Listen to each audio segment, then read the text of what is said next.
Hey, what's up, everybody? Welcome to my channel. My name is Paul, the Canadian Snowman, back here once again with another awesome Hannibal video. If you're new here, uh, um, this is basically the end of the series, so I would definitely recommend starting from the beginning of this playlist. You will not be disappointed. This is one of my favorite series of all time on this channel, and I'm not sure we have more episodes still left to be released. I'm assuming we do, but anyway, this is the last one right now on this playlist. I'm playing catch up, and we're doing the Battle of Cornus, 216 BC. The previous episode kind of just got like the pieces more in place, and I'm assuming the Battle of Cornus is going to be a bigger battle than the previous episode. Sorry, throat is dry. But anyways, yeah, we're going to jump into this, and I choke on everything here. And see what Hannibal has to offer today. By History March. Yes, amazing channel. Definitely check them out. I do a lot of content. One of my favorite channels. I'm gonna try not to die in you guys throughout this video.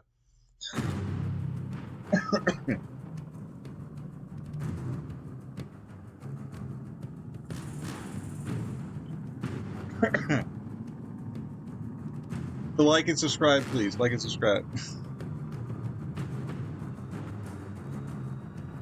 By the autumn period of 216 BC, Hannibal was consolidating his power base in southern Italy. His main army at Capua stood at around 40,000 men, including additions from his Samnite allies.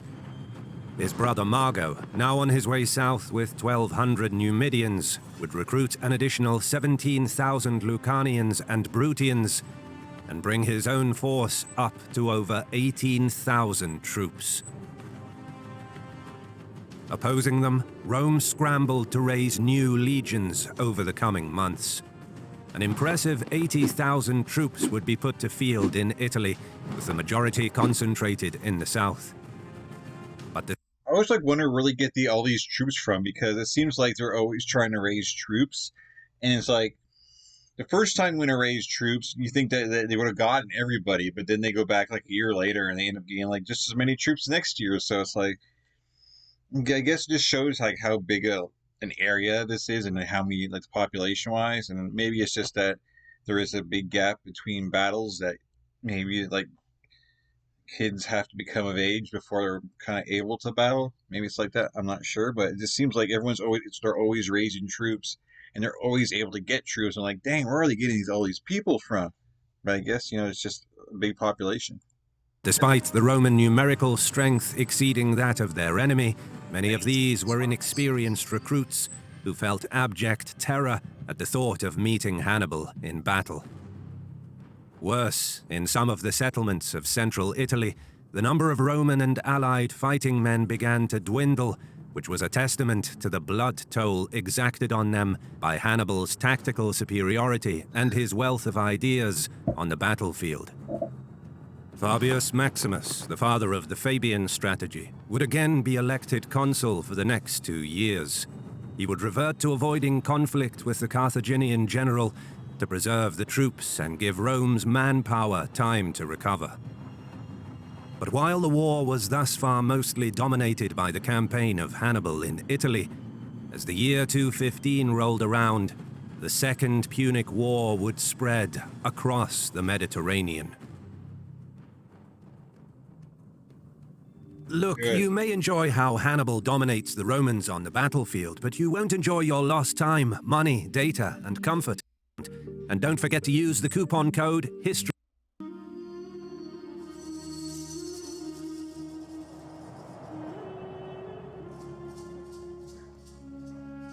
While Hannibal worked to add to his list of allies, his other objective was reinforcements. His brother Mago advanced south and besieged Petelia. Together with Consentia, these two cities were among the most prominent in Brutium, boasting a developed infrastructure, imposing walls, and a bustling city culture. In its quest to establish dominion over Italy, Rome favored the urban centers of Brutium and had long been replacing their local ruling elite with the pro-Roman aristocracy. In turn, the pro-Roman factions of Petelia and Consentia treated the less urbanized communities in the region with disdain, which created a rift among Bruttians. Needless to say, these internal divisions suited Rome as they made the region easier to control. But Mago now used this hostile factionalism to his advantage. He circulated news that Petelia was besieged, prompting thousands of Bruttians, who were angry at the city for siding with Rome, to join Hannibal. Wow. With his work in Bruttium complete, Mago left Hanno the Elder in charge of the army and embarked for Carthage to seek support for the campaign in Italy. By this stage, neither side was the undisputed master of the sea. While Rome had overall superiority, the Carthaginian navy had significantly recovered from the setback earlier in the war. Both could patrol far into enemy waters and raid coastal towns, but lacked the strength to rule the waves of the western Mediterranean. But with most of Bruttium now under Hannibal's control, there was less risk for transporting troops from Africa to Italy. And with this, Mago disembarked in Carthage.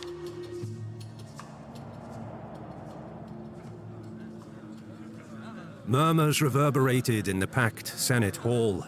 In attendance, all of Carthage's notables anxiously waited. Then Mago rose to speak, presenting before the Senate the progress of the campaign in Italy. Colleagues, countrymen, since crossing the Alps... I do really like that they made it, this show that like Carthage had a Senate, because it kind of seemed like the way it was being, that, I don't know, the way they were showing it, it was like, okay, Rome is the more modern civilization. They have a Senate, all this and that. And it didn't seem like they showed much of like how Carthage, Hannibal and Carthage did things. And it just seemed like, like Hannibal the Emperor, and there wasn't really anything much to it other than that. But this kind of shows how there is, powers that be that help control everything. And, they got their they got their own thing going on, just like Rome does. So it's kind of cool that they finally pointed it out, because they didn't really point that at all until now, so... Hannibal had won several victories, including 3 great pitched battles against Rome's main armies, 2 of which were completely destroyed and their camps looted. And now the Romans avoid fighting us altogether out of fear. 200,000 Roman fighting men are slain and 50,000 prisoners are taken. Italy is in a state of revolt, and the south had gone over to Hannibal. With a single army, Hannibal had achieved all of this against several Roman armies. Mago then turned away from the map to present to the Senate a bag filled with hundreds of golden rings belonging to the Roman aristocracy that fell at Cannae. He asked for funds and additional armies to be sent to Italy. With another 20,000 to 30,000 troops at his disposal, Hannibal would break Rome. Mago's presentation suggested that with the 18,000-strong army that he himself had recruited, consistent pressure could be applied in Bruttium until the last of the cities loyal to Rome either came to Hannibal's side or were taken by force. Another army of 20,000 from Carthage could take and hold Apulia and its vital ports, thereby cutting Rome's ability to contest the waters of the Ionian Sea. This would open lines of communication between Hannibal and a likely ally, Philip V of Macedon, enabling uninterrupted transport of ships, provisions, and troops. Finally, stationed in Campania with his main host, Hannibal would have complete control over southern Italy. With 3 armies in close proximity, capable of quickly combining their forces, as well as controlling their respective areas individually, Carthaginian authority over local communities and cities would be absolute. As such, Hannibal could fully exploit southern Italy's manpower and resources to beat the Romans at their own game, the war of attrition, and could use his tactical brilliance to dominate the Romans on the battlefield. Hearing Mago's report, most of the Senate rejoiced. But, as fortunes of war would have it, Hannibal's worst enemies were not in Rome, but in Carthage. Oh. That guy's sleeping down there?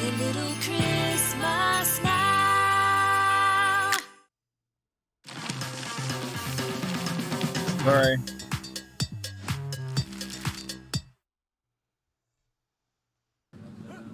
He's sleeping. When Hanno II stood up to speak, a heavy silence fell upon the room. He was an immensely powerful aristocrat and a veteran commander, albeit not a very competent one. Most of his wealth and political power was derived from his stake in the silver mines of Iberia and the heavy taxation he imposed on African tribes that lived on the vast expanses of land which he owned. As such, in the Senate he represented the interests of the wealthy, for whom it was profitable to sue for peace with Rome, even with unfavorable terms for Carthage, because a peace agreement would enable Hanno and his supporters to assume their maritime commercial operations. Wow. In addition, their interests in rare metals is the reason why Hanno favored redirecting reinforcements to protect Iberia, and why he preferred territorial expansion not into Italy, but into Africa, where he and his powerful friends stood to profit from expanding their already endless tracts of taxable land. These discrepancies between the interests of the super-wealthy and the war effort of Carthage was what made Hanno the leading opponent of the Barca family and their war of conquest in Italy. He addressed Mago. "You say the armies of the enemy are slain, yet you ask for more soldiers. You say the enemy camps are looted, yet you ask for corn and funds. I wonder, if you ask for all of this help, is Hannibal truthful about his victories? If he is, then I say he doesn't need help from us, and if he is not, then he doesn't deserve it." Wow. At hearing this, senators from the docks behind Hanno cheered him on. This is like true fact. Like, this is like documented, right? Or is this kind of, like speculative, whatever. But wow, this is because it was really cool though. This is like, written down. This was stuff was actually said. Wow, man, this makes you think that Hannibal, man, could be kicking butt, but looks like he's not going to get what he wants. I guess we'll find out. Let me see here. He continued, "You say, Mago, that Roman power is annihilated and that Italy is in a state of revolt. I ask you then, has a single Roman or any of the 35 tribes come to our side?" "No, they have not," Mago replied. Hanno went on, "Then there are still too many Romans left. Do you know then, Mago, is the enemy's will to fight broken? Have they approached Hannibal for peace?" "I do not know," Mago answered. A truthful answer, given that he parted ways with Hannibal soon after the Battle of Cannae, and was unaware if any negotiations with Rome were taking place. "Well then," Hanno concluded, "with many Romans still in the fight and no treating of peace, you have made no progress since the start of the war. I say, if Hannibal's victories are true, he should seek terms with Rome and not ask for help from Carthage. For if he cannot obtain peace after his supposed victories, what terms will he be able to obtain if his fortunes against the Romans change? It seems to me that we are not discussing peace, but only talking about helping the agenda of one man, Hannibal." Hanno clearly showed in this senatorial meeting why he was one of the most capable orators of his time. But as clever as he was in discrediting Hannibal, the supporters of the Barcids were outraged, and they had every reason to be. Hanno insisted that Carthage must negotiate with Rome, that peace was necessary, thereby implying that Carthage should not and cannot risk the consequences of losing the war, but must make peace now, while the going is good. If this fear of defeat ever reached the enemy, For the Romans, it would be like smelling blood. Despite their setbacks against Hannibal, with such division among Carthage's top officials, the Romans would know that they had already won the war. That's true. So it's needless. That's true, because just like, Hannibal played off like he had apparently someone in the Senate kind of telling him what was going on in Rome.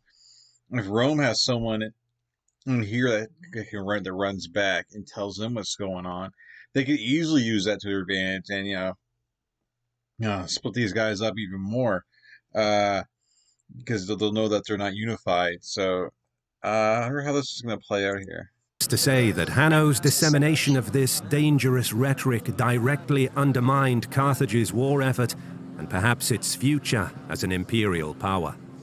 As Hannibal once said to his men, war is won by those who are ready to conquer or die, and Rome had already shown its readiness to conquer or perish.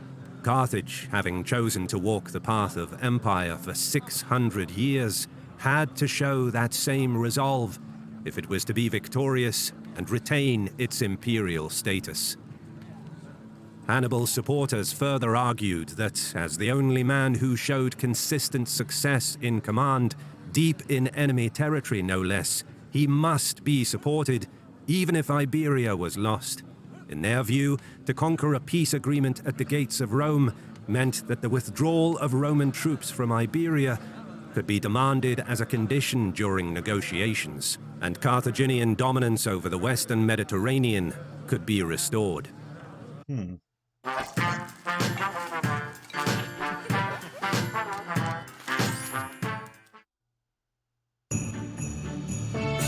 Sorry guys about that commercial.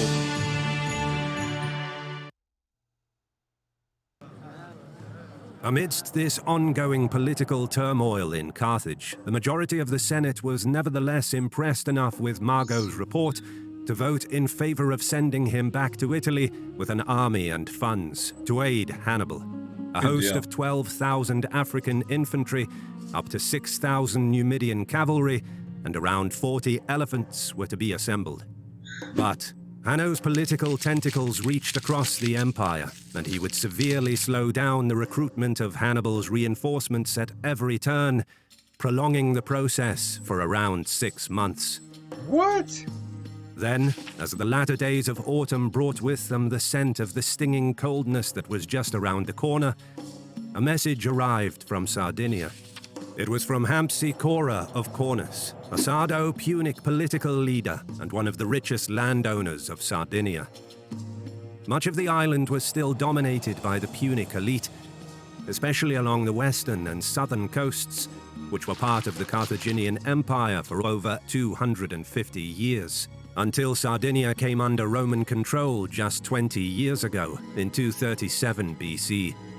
This resulted in a strained relationship between the Romans and Sardinia's ruling class and its population. Occasional clashes flared up, but the legions were largely able to keep the peace and exploit the island's rich resources of grain, salt, wine, and olives, as well as several big mining operations of gold and silver, a valuable source for minting new currency, and lead, which was used in various fields of civil life, from crockery to water pipes. But most importantly, Sardinia was a vital point for controlling access to Roman waters and could serve to intercept Carthaginian shipping to the south. However, the situation was now ripe for revolt. The ambassadors that carried the message pleaded for help, and the Carthaginian Senate made a decision to mobilize another army of 12,000 infantry and 1,500 horse to be sent to Sardinia under the command of Hasdrubal the Bald. Meanwhile, on the restive island, Hampsicora was joined by Hanno of Tharos. Their combined force motivated more cities to rise up, and some of the inland tribes pledged their support as well. Rebellion in Sardinia had begun. News of the unrest had reached Praetor Quintus Mucius Scaevola, a member of the ancient and noble patrician family. He immediately sent word back to Rome, asking for help. The Roman legion under his command was under strength due to sickness that he too suffered from and was unable to perform his duties. Provisions and payments for the troops were irregular amidst the chaos of the war, which only made the situation worse. Upon receiving his message, the Roman Senate hurriedly sent Titus Manlius Torquatus with a small contingent and provisions to patch up the legion in Sardinia. Titus was a distinguished Roman politician, twice a consul in 235 and 224 BC, and a member of the Manlia family, one of the most important patrician families of the Republic. Once he disembarked at Cagliari, Titus temporarily assumed command, bringing news that more reinforcements would come next spring. But upon learning of the activities of the rebels, he realized that he would not be able to hold out through the winter. The legion was still under strength and in poor health. Worse, once the Sardo-Punic army fully mobilized, they would outnumber the Romans at least 2-1, and this ratio would rise to 4-1 if the Carthaginians managed to reach the island before winter. Something needed to be done now, so Titus took provisions to last a few days and gathered no more than 6,000 men that were fit to march towards Cornus. Meanwhile, Amsicora journeyed into the Sardinian interior to recruit troops from the tribes that declared their support for the uprising. He left his son Hyostus in charge of the 10,000-strong army and a collection of provisions until he returned. But Titus was closing in fast. Cornus, here we go. On approach, the numerical advantage of the Sardo-Punic army was clear. Tucked in between the sea to the west and the hills to the east, they held a strong position.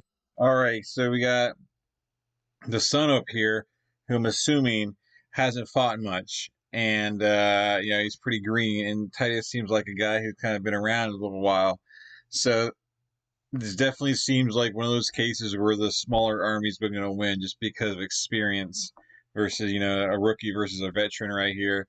And I don't know. I feel like bring your army behind the walls and let them try and siege you. That's kind of what I'm thinking right now. But I'm obviously, that doesn't look like it's going to happen. But I'm rooting for them. I'm rooting for Hannibal's team just because this is a Hannibal video and I'm following him. He's been pretty awesome. Position with the walls of Cornus behind them. But Titus observed that the enemy was not in full battle order and that no archers were manning the walls. My God. It appeared as if they were not expecting a battle. He ordered the Roman line forward. All too aware of the poor physical condition of his men, Titus slowed the advance to a crawl, making it easier for his tired troops to maintain their formation. He had hoped that by closing the distance he would unnerve the enemy and force them into committing themselves forward. If the Sardo-Punic troops broke formation to charge, this would give the compact Roman legion a chance. But Hyostus's orders were not to attack. Titus gradually halted his advance a mere stone's throw away from the opponent, yet they wouldn't move. Understanding that it would be a stone's throw, because basically is like 20 meters away or something like that. Wow. You're close enough to stare down and look in your eye, basically almost like in the eyes of your opponent, wow, that's got to be pretty crazy. Impossible to dislodge a more numerous and better rested army from their defensive position, the Roman general resorted to harsh language. He berated Hyostus, questioning his bravery and his manhood. Some of the centurions joined in with their own insults. The laughter of the Roman troops could be... I guess they all understand each other with the same language and everything. ...heard inside the city. The young Sardo-Punic aristocrat was fuming. After a few minutes of this verbal barrage, he could take no more. With their pride bruised, Hyostus's men attacked with zest. The weary Roman line bore the initial brunt of the charge with some difficulty, but they held their nerve, encouraged by experienced centurions to stay compact behind their shields until the enemy ran out of steam. Titus then gave the signal. The formation of the less disciplined Sardo-Punic troops quickly began to crumble against the advance of the veteran legionaries. Step by step, the Roman line trod forward, jabbing at the enemy from behind the wall of shields. It soon became clear that Hiostas's rash attack for the sake of saving face in front of his men was a bad decision. Yeah. By attacking the Roman line, he abandoned his strong defensive position and trapped his own army between the enemy, the hills and the sea, and the walls of the city. Wow. Unable to escape, 5,700 Sardo-Punic troops, some 60% of his army, were cut down. But the exhausted Romans could fight no more and had begun taking losses as well. Seeing that his men are at their limit, Titus pulled back. Wow, 60%? The Roman victory at Cornus did not succeed in destroying one Sardo-Punic army before another one could be assembled, but it gave Titus some time to prepare for the next encounter.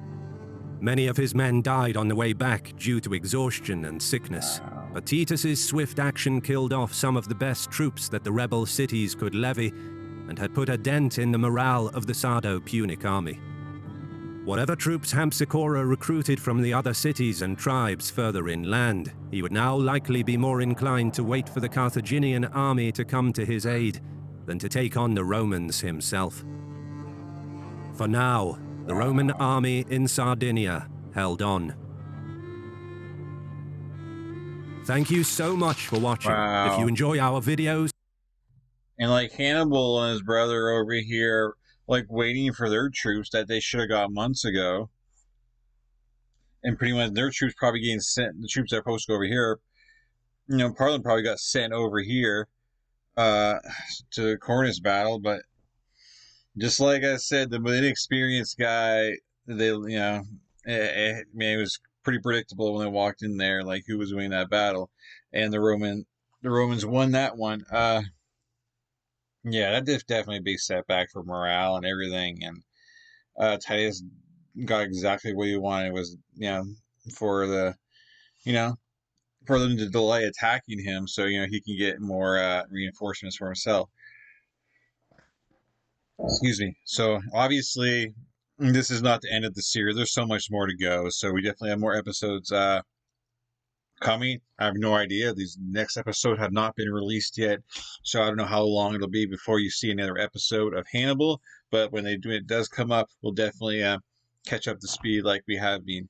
But anyways, guys, hit that like and subscribe button below. Let me know your thoughts below on this video. Definitely interesting. We got away from Spain, we got away from Italy, you know, and then they're basically fighting for the Mediterranean right here, you know, trying to get land, you know, to get a foothold and get superiority kind of in the Mediterranean.